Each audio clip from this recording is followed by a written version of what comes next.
하나님 말씀 앞에 서게 되어 여러분 모두를 주의 이름으로 축복합니다. 하나님 말씀은 에스겔서 3장 11절 17절의 말씀입니다. 사로잡힌 내 민족에게로 가서 그들이 듣든지 아니 듣든지 그들에게 고하여 이르기를 주 여호와의 말씀이 이러하시다 하라. 인자야, 내가 너를 이스라엘 족속의 파수꾼으로 세웠으니 너는 내 입의 말을 듣고 나를 대신하여 그들을 깨우치라. 아멘. 오늘은 사명이란 주제로 에스겔서의 말씀을 통하여 하나님의 은혜를 같이 나누려고 합니다. 제사장 에스겔은 기원전 597년 바벨론이 2차로 예루살렘을 공격했을 때 포로로 사로잡혀 간 포로지에 있습니다. 그리고 그곳에서 하나님의 말씀을 대언할 사명을 받게 되어 그는 제사장입니다. 그의 아버지, 할아버지, 증조할아버지 다 아론의 후손으로서 제사장이었는데 하나님이 그를 불러서 이제 하나님의 말씀을 전하도록, 왜냐하면 그곳에서는 하나님께 예배드릴 수 있는 그런 동물을 잡고 할 만한 그런 상황이 안 되었기 때문일 수도 있고, 또 하나님께서 이제 그 백성에게 새로운 하나님의 사명을 주어야 될 필요가 있기 때문에 그래요. 그래서 그를 하나님이 부르셨는데 하늘이 열리고 하나님의 새로운 영광을 보게 되었습니다. 그 앞에 나타난 그의 네 생물은 독수리의 얼굴, 사람의 얼굴, 소의 얼굴, 그렇게 또 하나님 앞에서 내 얼굴을 가진 그런 모습으로 나타나게 되는 그런 모습으로 하나님 앞에서 그가 사명을 받게 되었고, 움직이는 보좌 수레를 하나님이 그 보좌로 삼고, 그리고 그 위에는 궁창이 있고 그 궁창 위에는 하나님의 보좌가 있고 그 보좌 위에는 인자가 앉아 계신다라고 하는 것으로 하나님께서 바벨론 땅에 예수 그리스도의 그런 하나님의 영광을 보여주시면서 이 에스겔을 하나님의 사람으로 불러내고 있는 것을 우리가 보았어요. 너는 가서 이 패역하고 배반한 사람들에게 하나님의 말씀을 전하라 라고 하시면서 하나님이 말씀을 주는 것까지가 2장의 내용이었습니다. 하나님의 말씀, 성도는 하나님의 말씀을 먹고 사는 거예요. 예레미야도 하나님의 말씀을 얻어먹었다고 그랬고, 요한도 계시록에서 주의 말씀을 얻어서 먹었다, 하나님의 책을 입에 넣었더니 뱃속에 들어갔다라는 것으로 표현합니다. 곧 하나님의 말씀이 우리 삶에 들어오고, 그리고 내 삶에서 내 생에서 그것이 소화가 되고 육신이 되어야 하나님의 말씀을 전할 수가 있다라고 하는 거예요. 오늘 우리에게 하나님의 말씀을 우리가 그냥 귀로 듣는 것이 아닙니다. 하나님의 말씀은 귀로만 듣는 것이 아니라 마음으로 들어야 되고 내가 먹어야 되는 것처럼 내 양식으로 삼아야 돼요. 그것이 신앙생활을 올바르게 하는 것입니다. 많은 사람들이 귀로 듣고 눈으로 봅니다. 그러나 성경은, 하나님의 말씀은 영의 양식이기 때문에 내 마음으로, 내 속에 그렇게 들어와서 영혼과 육체에 함께 연합되는 것, 그것이 말씀을 먹고 산다라고 했어요. 그 말씀을 먹는 사람들은 두려워하지 말도록 하나님이 이야기하십니다. 너는 그들이 아무리 패역하고 전갈과 같이 독을 쏘고 또 그들이 가시와 찔레같이 너를 찌르고 그렇게 해도 두려워하지 말라라고, 담대하라라고 하는 것이고, 그리고 그들에게 말씀을 전하는 사역을 주셨어요. 사명, 우리에게 인생에 그냥 와서 결혼하고 또 자녀들 낳고 보내고 이 땅 한번 놀아보는, 또 살아보는 그런 봄날의 소풍이 아니라 하나님 앞에 사명을 가진 자라라고 성경은 처음부터 우리에게 말씀을 하고 있습니다.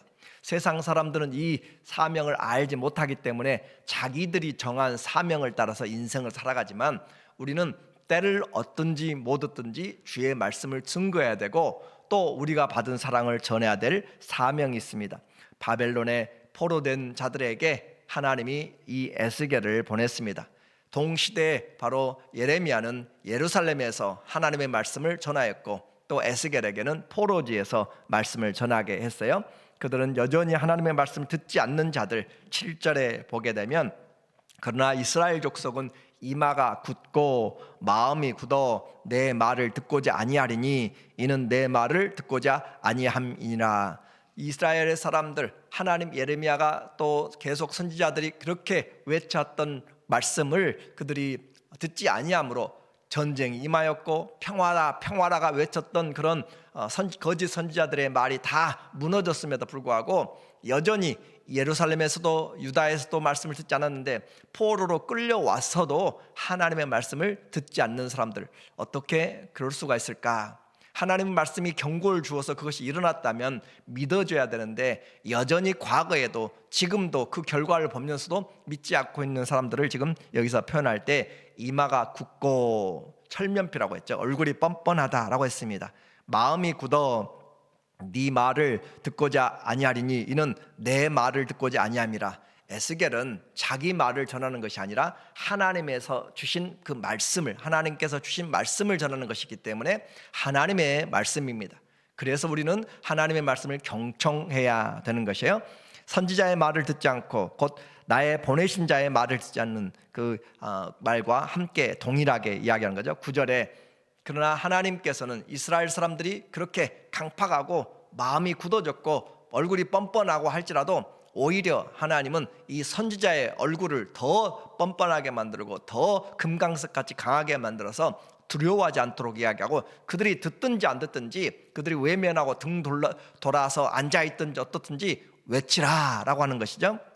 네 말을 화석보다 굳은 금강석같이 하였으니 그들이 비록 반역하는 족속이라도 두려워하지 말며 그들의 얼굴을 무서워하지 말라 하시니라.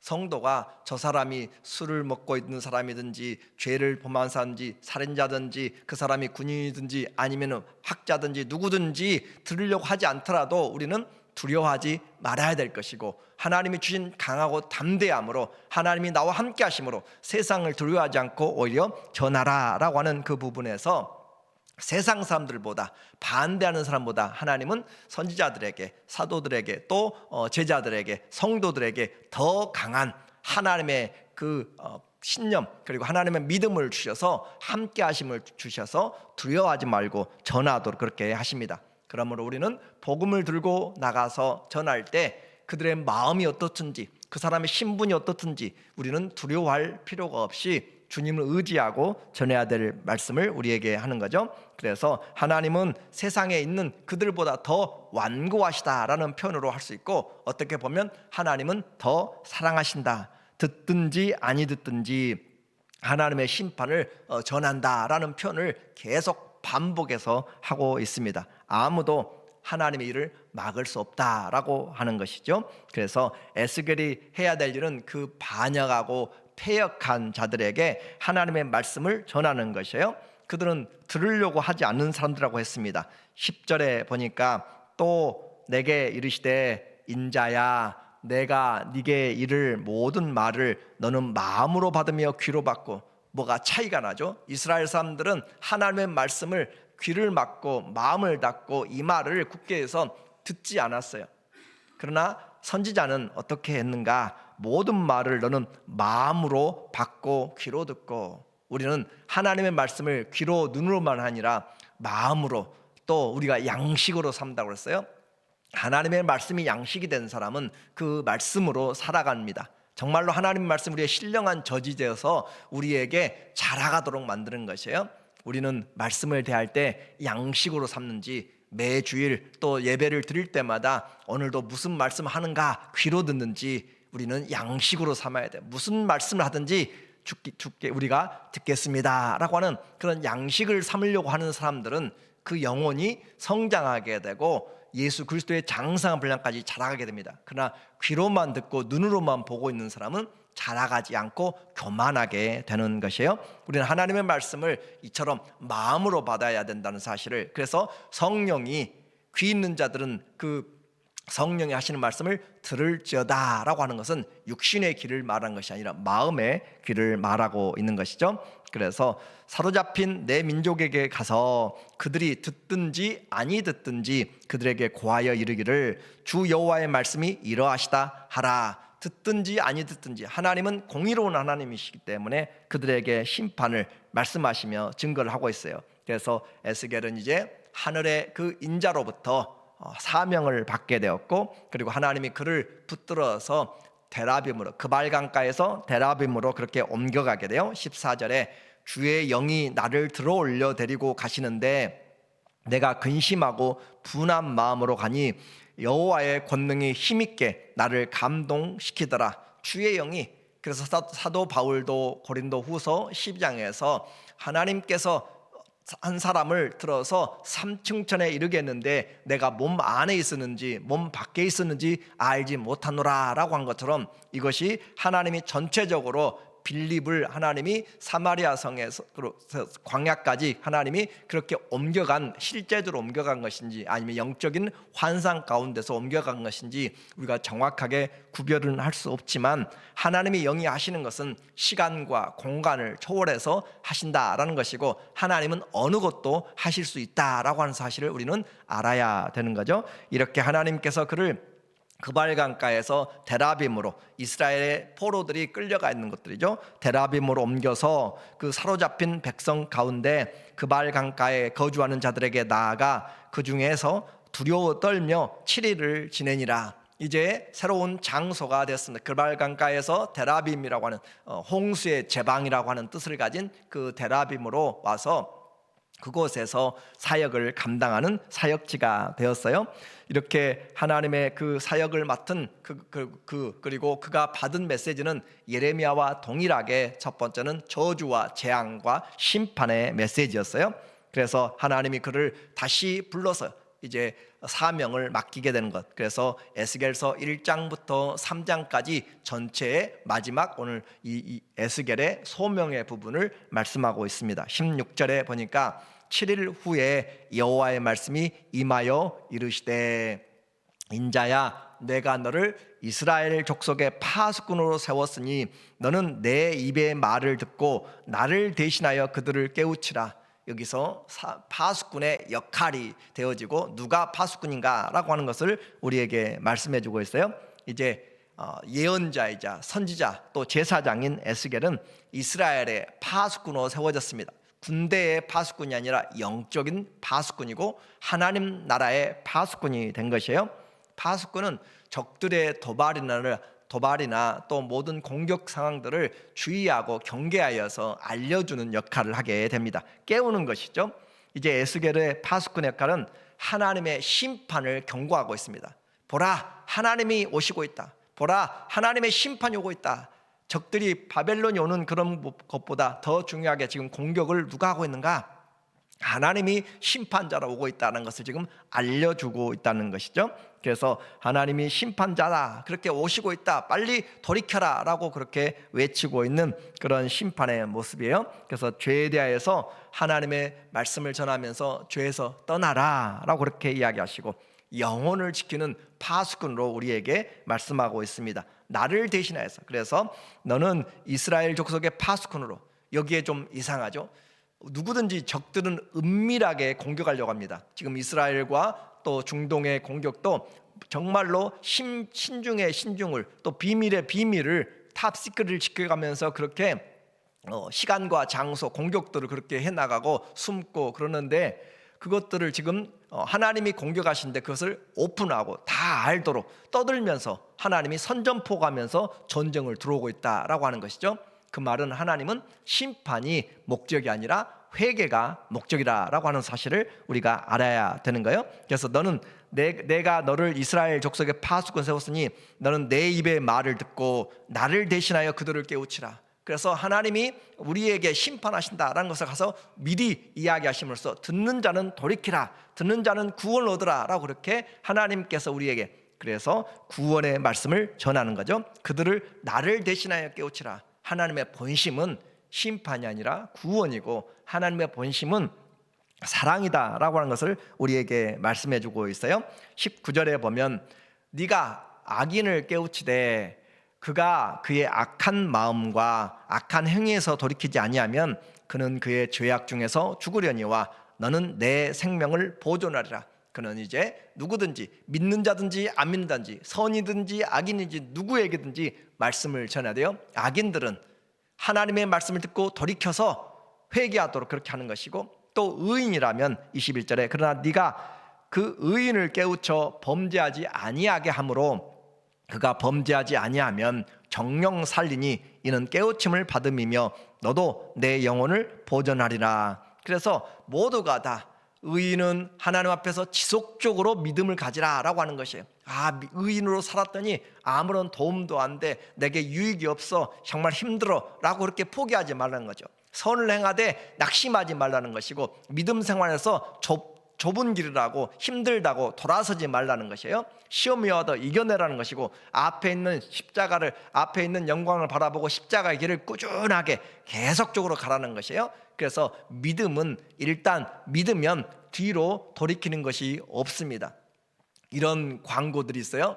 한 번도 안 먹어본 사람은 있어도 한 번만 먹어본 사람은 없다. 한 번 먹으면 계속 먹는다는 것이고, 한 번도 안 본 사람은 있어도 한 번 보면 한 번만 본 사람 없다. 계속 볼 수밖에 없다는 그런 광고 있는 것처럼, 믿음은 우리에게 하나님을 믿기 시작하면 뒤로 돌아가는 것은 없습니다. 포기하는 것은 없습니다. 하나님의 믿음은 끝까지 가는 것이고, 하나님의 믿음은 주님이 부르실 때까지, 인생의 호흡이 마칠 때까지 가는 것이 믿음의 여정입니다. 그러므로 여러분이 이 믿음의 길에 들어섰다면 믿음의 시작이요 끝 완성자인 예수 그리스도를 바라보고 사는 것이 우리의 신앙입니다. 그 안에 사단은 여러 번 수없이 많은 다른 길들을 보여주고 유혹과 미혹과 우리를 혼동케 하고 시험 들게 만듦으로써 그 길에서 떠나도록 하려고 하는 것이죠. 그러나 우리에게 말씀을 먹음으로, 내 안에 말씀을 먹음으로 그 말씀이 우리를 붙들어 나가게 되는 것이에요.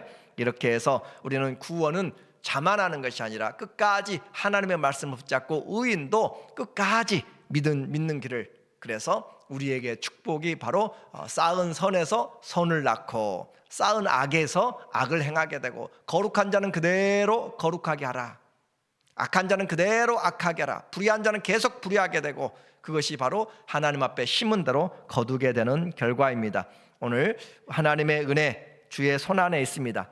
악인들이 아무리 하나님을 반역하고 무시해도 하나님은 온 땅에 충만하시고 또 공의로운 하나님, 에스겔의 사명은 악인들을 하나님께로 돌아오도록, 의인들은 계속해서 믿음을 가지고 끝까지 신뢰하도록 그렇게 만듭니다. 선지자는 하나님의 심판을 알리고, 또 불순종과 그 순종은 받는 사람들의 책임입니다. 심판은 바로 내가 어떻게 그 말씀을 받았느냐, 각각의 책임이 따라서 그것에 의하여서 결정이 되는 거예요. 이제 선지자는 하나님의 공의로운 심판을 전하는데 좀 특이한 방법으로 전하고 있습니다. 하나님이 지금 이 에스겔을 통하여서 하늘의 영광을 보여주고 그렇게 하시면서 그 에스겔을 세우는데, 너는 벙어리가 되라 라고 그렇게 이야기하고 있어요. 25절에 보면 너 인자야, 보라 내가 내 위에 줄을 놓아 너를 동여매리니 네가 그들 가운데서 나오지 못할 것이라. 자, 이 에스겔은 세 파트로 구분이 되는데 1장부터 32장까지는 소명을 비롯하여서 예루살렘에 심판받을 것을 이야기합니다. 그러니까 바벨론에 먼저 끌려가 가지고 아직도 예루살렘이 남아 있어요. 아직도 그 나라는 건재합니다. 아직 멸망당하지 않았어요. 그러나 바벨론에 가서 예루살렘이 멸망할 것이다, 침략당할 것이라는 것을 포로들에게, 먼저 간 포로들에게 이야기하고 있고, 이제 그 예루살렘이 침략을 당하고 멸망하게 되니까 33장부터는 그 심판당한 자들에게 하나님의 소망을 심어주고 있는 메시지고, 마지막 40장부터 48장까지는 예루살렘을 향하여서 하나님이 성전을 회복시킨다라는 것으로 그렇게 말씀하고 있는데, 지금 이 내용은 32장까지 내용은 예루살렘이 아직 있을 때 포로된 자들에게 예루살렘이 심판당한다라는 것을 지금 상징적으로 보여주는 행위이기 때문에, 보라 무리가 내 위에, 여기는 지금 에스겔을 이야기하기도 하지만은 실제적으로는 보여주고자 하는 것은 예루살렘이 줄에 동여서, 예루살렘이 포위되어서 심판을 당할 것이다 라고 하는 것을 상징적으로 보여주는 행위입니다. 무리가 네 위에 줄을 놓아 너를 동여매리니 네가 그들 가운데서 나오지 못할 것이라. 1년 6개월 동안 시드기야 11년의 통치에 그 나라가 멸망을 하게 됐잖아요. 1년 6개월 동안 바벨론이 그들을 둘러싸고 심판을 했던 것을 말하고 있고, 그리고 26절에 내가 네 혀를 네 입천장에 붙게 하여 내가 말 못하는 자가 되어 그들을 꾸짖는 자가 되지 못하게 하리니 그들은 패역한 족속임이라. 자, 하나님께서 그들을 돌이키려면 지속적으로 말씀을 보내고 해야 되는데, 선지자가 와서 묶여 있고 선지자가 말을 해야 되는데 말을 하지 않고 그냥 하루 종일 사는 것을 보니까 입을 딱 닫고 하지를 못해요. 마치 스가랴가, 세례 요한의 아버지 스가랴가 성전에 들어갔다 나와서 아들을 낳기까지 말을 못하고 벙어리로 지내니라 라고 한 것처럼, 분명히 말을 하는 사람이었는데 어느 날 갑자기부터 일상생활에 대화가 없어졌어요. 말을 못하고 있어요. 좀 이상한 사람이다, 병들었다, 그런 오해를 받으면서. 그런데 그가 입을 열 때는 항상 하나님의 말씀을 합니다. 이것이 하나님이 지금 세우신 일이에요. 그래서 그에게 말을 할 때는 하나님께서 27절에 그러나 내가 너와 말할 때 내 입을 열리니 너는 그들에게 이르기를 주 여호와의 말씀이 이러하시다 하라. 들을 자는 들을 것이요 듣기 싫은 자는 듣지 못하리니 그들은 반역하는 족속임이라. 그래서 에스겔이 끌려갔고 그곳에서 같이 몇 년을, 지금 에스겔이 끌려간 지 5년 만에 그 포로지에서 5년을 살았으면 아는 사람들 있고 동료도 있고 여러 사람들이 있을 것인데, 이 사람이 어느 날 갑자기 말을 못하는 거예요. 말을 해봐라 라고 하면은 여러 가지 모양을 쓰면서 하려고 해도 입술에 소리가 안 나오는 거죠. 그런데 그가 말을 갑자기 하게 될 때는 무슨 말이에요? 하나님의 말씀을 하는 거예요. 그걸 들으면서 사람들은 어떤 생각을 해야 되냐 이 말이죠. 하나님이 함께 하실 때 입을 열어줘요.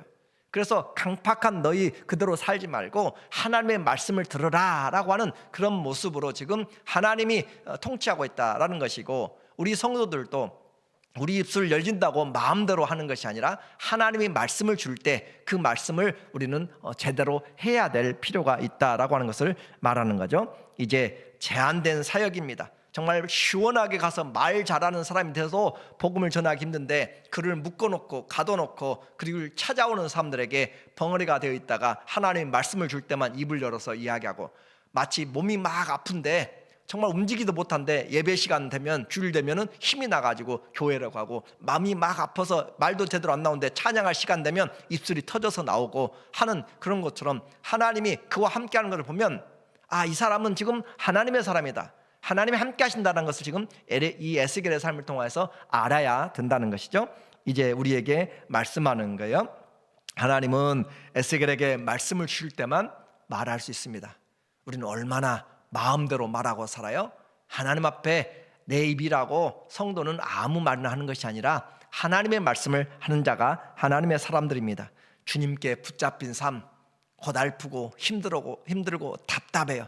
그러나 그것이 축복입니다. 하나님의 말씀을 내가 받을 때, 그래서 성도는 이제 결론적으로 이 시대의 영적인 파수꾼들입니다. 하나님이 말씀을 주면 우리는 그들이 듣든지 안 듣든지, 그들이 듣기를 원하든지 싫어하든지 우리는 하나님의 말씀을 우리가 먹었으면 전해야 되는 것이고, 또 하나님의 말씀을 주면 우리는 그 어떤 상황에서라도 그 말씀을 끝까지 내가 지키고 또 전해야 되는 것이죠. 믿는 자는 계속 잘 믿게 할 것이고 믿지 않는 자는 회개하고 돌아오도록 하는 하나님의 증거입니다. 하나님이 우리와 함께하는 그 일을 하려면 하나님의 영광을 보고 하나님의 말씀이 내 안에서 양식이 되어지도록, 주님 오늘도 내가 귀로만 눈으로만 이 말씀을 대하는 것이 아니라 내가 마음으로 또 영으로 먹고 마시고 내 삶에 이 말씀이 섞여지도록, 그래서 말씀에 붙잡힌 하나님의 자녀들 사명 잘 감당하시기를 예수님의 이름으로 축원합니다. 아멘. 기도합니다. 하나님 아버지, 주의 말씀이 우리에게 들려질 때가 축복입니다. 우리의 마음을 부드럽게 하여 주시고 우리의 목을 겸손하게 하여 주시고, 주님 귀로만 눈으로만 대하는 것이 아니라 우리의 마음으로 주의 말씀을 듣고 행할 수 있도록 하나님 함께하여 주시옵소서. 우리가 만나는 모든 자들에게 이 복음의 증인이 되어서 살아나는 역사들이 많아지게 하여 주시옵소서. 예수님의 이름으로 기도합니다. 아멘.